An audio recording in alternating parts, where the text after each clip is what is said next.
Was there more respect for the dead in the time of Christ or now? Let's talk about it. When Jesus died, Joseph of Arimathea, a follower of Christ and a wealthy member of the Sanhedrin, went to ask Pontius Pilate's permission for the body of Jesus.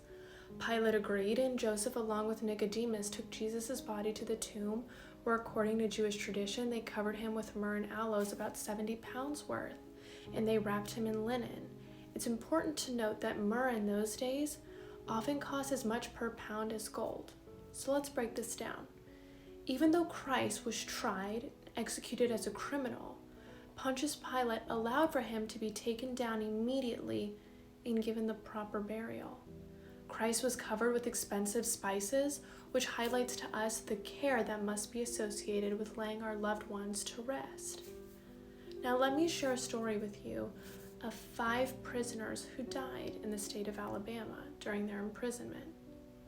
Once these 5 men passed away, they were transported to the University of Alabama to undergo an autopsy to determine their cause of death. Once these men's bodies were finished with the autopsies and brought to the funeral homes, the funeral directors let the families know that they were missing some, and in a few cases, nearly all of their vital organs: hearts, brains, lungs, and other visceral organs. In order to get answers from the university where their loved ones' body parts were, what happened, this case had to be taken to court. So let's break this down. When we hear of the brutality of Christ's suffering, we're filled with rage, we're filled with disgust, and rightly so. We point out how barbaric of a time that was, that they'd put an innocent man to death in that way. But that barbaric time allowed for a convicted criminal an honorable burial. Yet we call ourselves civilized, we call ourselves one nation under God, and this is what we do in the United States.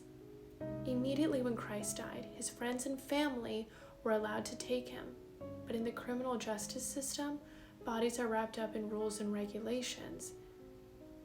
In those times, they understood, once the loved one is dead, you need to respect the family. Having to see someone they cared about go to jail, the embarrassment, the stigma around that, they can't even have respect once they die. Let that sink in.